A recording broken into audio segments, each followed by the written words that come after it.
mengucapkan syahadat asyhadu an la ilaha illallah wa asyhadu anna muhammadan rasulullah. Itu diucapkan orang yang makan. Kalau orang belum makan tak bisa sampai selesai.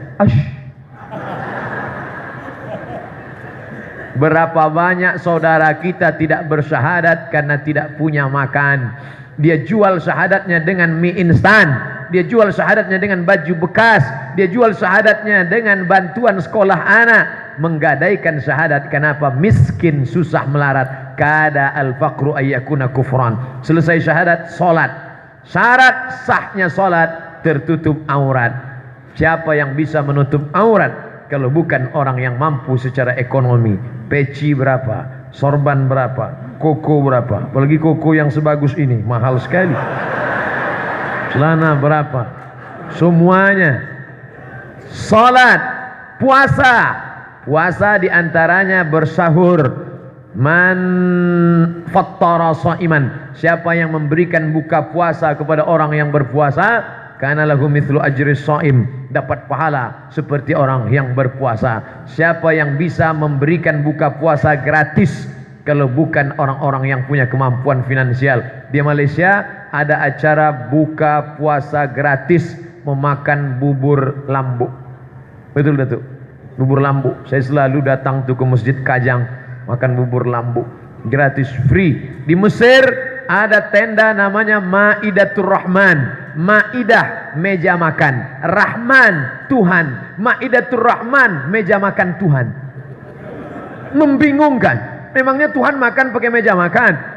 Ternyata makna Maidatur Rahman, ini meja makan, di atasnya ada makanan gratis, tidak tahu datang dari mana. Allah Ta'ala punya kerja, makhluk-makhluknya mendatangkan makanan, dan makanan itu panjang. Kebetulan Republik Indonesia zaman saya kuliah 98, 99, 2000, tentang krisis moneter menerpa luar biasa. Hampir anak Indonesia pulang. Alhamdulillah Maidatur Rahman menyelamatkan. Jam 6 sore anak Indonesia sudah tidak lagi ada di asrama, tidak lagi ada di flat, semuanya pindah ke kemah-kemah. Jangan sangka makanannya karena sedekah makanannya melarat susah. Tidak. Ayam itu dipotong. Orang Mesir motong ayam 2 kali potong. 1, 2, 1, 2. Seperempat. Bukan seperti tempat kita motong ayam. Hancur, mutilasi. Kadang-kadang pas makan kita ragu, ini ayam apa kodok? Lain bentuknya. Luar biasa mereka bersedekah. Kalau di Masjidil Haram, Masjid Nabawi banyak makanan gratis biasa. Karena mereka orang kaya. Mesir tidak kaya, biasa, tapi semangat bersedekah luar biasa. Syahadat orang kaya, salat orang kaya, puasa orang kaya, zakat. Apa gunanya cerita zakat? Bapak Ibu yang dimuliakan Allah, kajian kita pada saat ini adalah zakat. Diceritakan zakat onta, diceritakan zakat kerbau, diceritakan zakat sapi, diceritakan zakat kambing, cerita tentang zakat emas, cerita tentang zakat madu, cerita tentang zakat rikas barang temuan dalam tanah. Selesai acara pengajian, ada tanya jawab? Tidak ada. Kenapa? Karena semuanya fakir miskin. Apa yang mau dizakati? Haji lagi. Haji store, saya tidak tahu Jakarta, Riau, ONH, store ONH 2017 berangkat 2031. Malaikat maut datang 2030. Yang bisa berangkat store langsung berangkat itu siapa? Orang kaya. Apa namanya yang bisa langsung berangkat itu?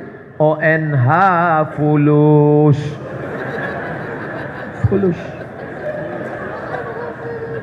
Itu dari bahasa Arab, karena susah nulisnya dibuat ONH plus.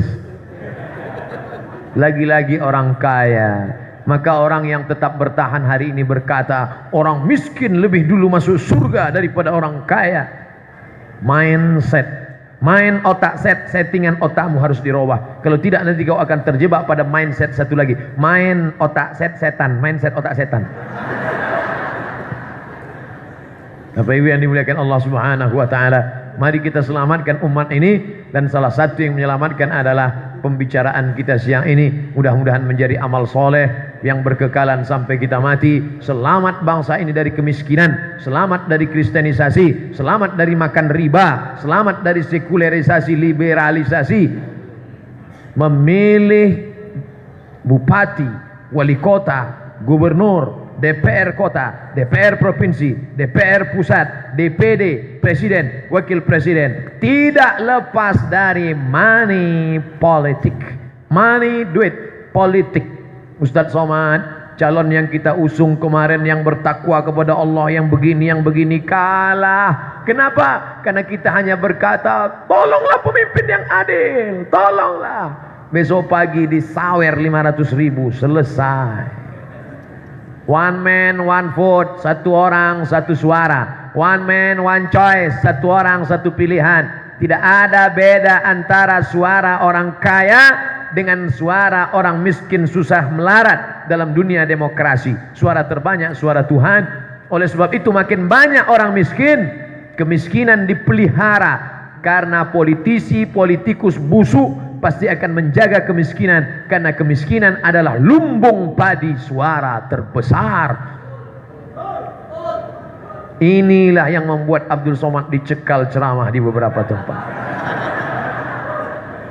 Tidak boleh masuk. Kenapa? Dia bicara politik, bicara tentang ekonomi, bicara tentang kepentingan, bicara tentang maslahat ke depan. Sampai hari ini saya tidak pernah bicara partai, tidak pernah sebut nama partai, tidak pernah sebut nama orang, tidak pernah sebut warna, tidak pernah sebut lambang, tidak pernah sebut simbol.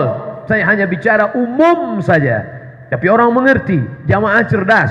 Insya Allah jamaah pengajian kita, kalau ada yang mau nyogok dia dengan money politik, ini 200.000 coblos saya nanti ya, tidak, karena kami sudah mengerti. Uangnya, ambil uangnya, jangan coblos orangnya. Bisa. Assalamualaikum Ustadz Somad. Waalaikumsalam. Ini ada yang ngasih 500 Pak Ustadz, boleh nggak? Haram. Kalau 5 juta Pak Ustadz, haram. Kalau kita bagi 2 Pak Ustadz, ulama tidak sepakat dalam masalah. Sekali haram tetap haram. Money politik merusak semuanya. Oleh sebab itu maka spirit yang dipakai, semangat membangun ekonomi umat, inilah yang akan menyelamatkan umat ini, negeri ini menjadi baldatun thayyibatun wa rabbun ghafur. Ustadz mau tanya, saya sering bolos kerja demi hadir di majelis tablik akbar. Ini nampaknya mau minta fatwa halal. Saya dosa apa enggak ya Pak Ustadz? Pekerjaan itu terbagi 2. Ada pekerjaan yang sifatnya menjadi pelayan masyarakat.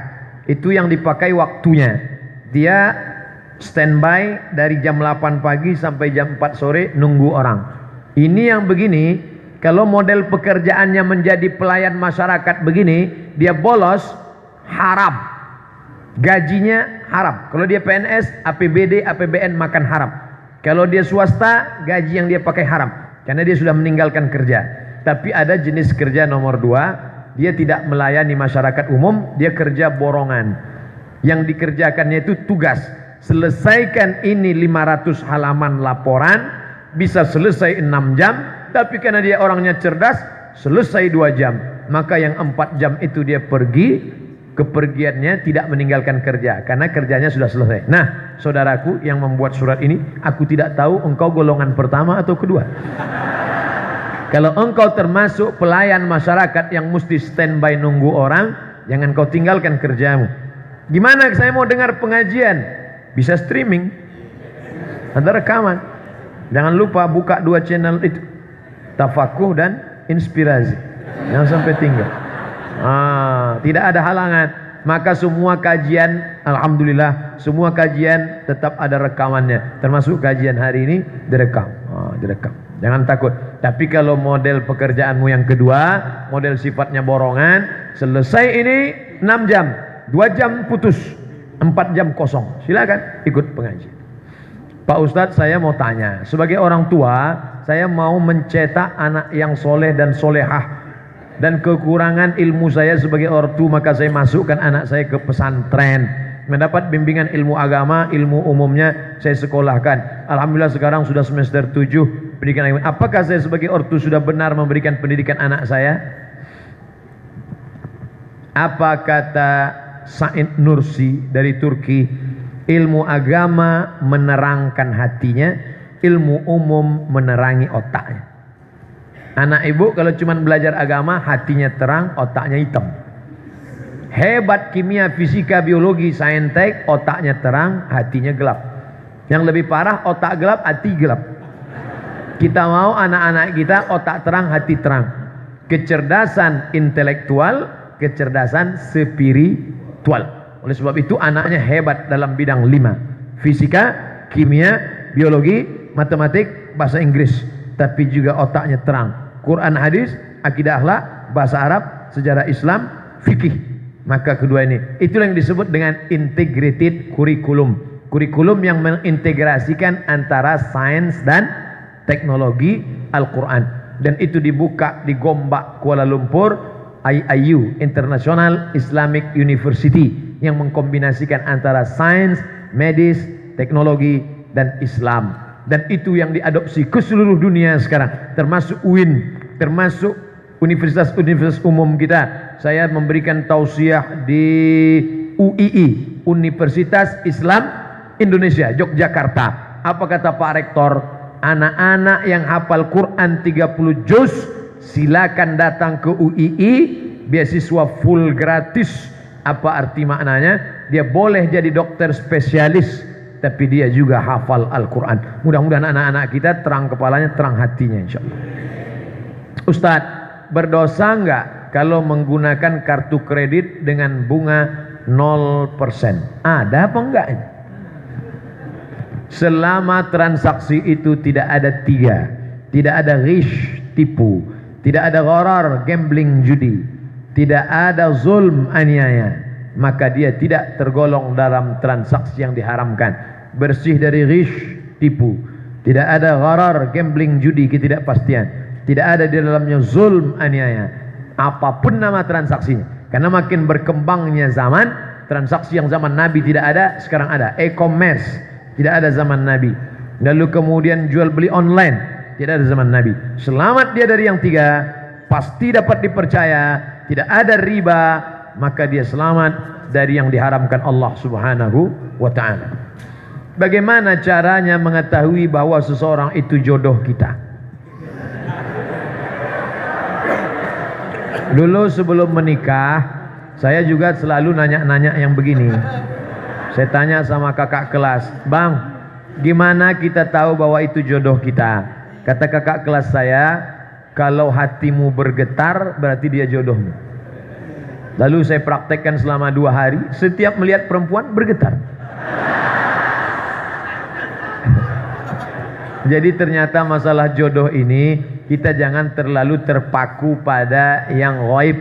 Yang penting 3 langkah. Wasyawirhum fil amri, ajaklah mereka bermusyawarah, minta pendapatnya orang tua, kiai, ustadz, sahabat, minta pendapat dia.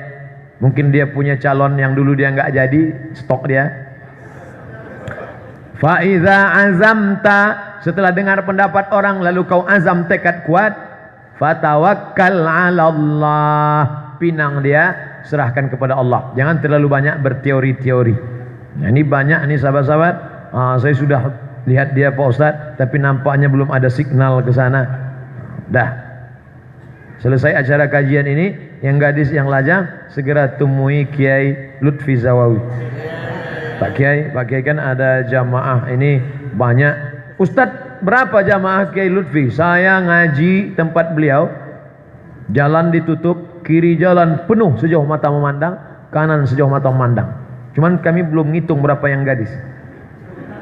Datang beliau, tanya, insyaallah. Lalu kemudian kalau tidak cukup juga, mana tahu nggak cukup satu negara, ingin yang cabang Malaysia, temui inspirasi. Akan membangkitkan inspirasi barumu. 2 keuntungan siang ini, ekonominya mapan, dan yang tidak menikah segera ditemukan dengan jodohnya insyaallah. Yang mengucapkan amin yang belum nikah. Ini yang aminnya kuat malah yang udah nikah. Dia nggak tahu istrinya mengamati dari belakang. Pulang dari sini ditanya, "Mas tadi ngomong amin untuk siapa?" Jawabannya saya kasih tahu, anak kita. Mudah-mudahan pertemuan kita ini mendatangkan rahmat dan barokah insyaallah. Terima kasih segala perhatian. Mohon maaf segala kekhilafan dan kesilapan. Tidak ada gunanya pertemuan selain daripada mendatangkan rahmat, dipancing dengan doa. Aminkan doa dari kiai kita. La yajtami' malaun, sekelompok orang berkumpul fayad'u ba'dhum, berdoa satu orang, wa yu'minuhum sairhum, diaminkan yang lain. Mudah-mudahan kajian ini berubah menjadi amal, action di tengah masyarakat. Amin. Terima kasih. Wassalamualaikum warahmatullahi wabarakatuh.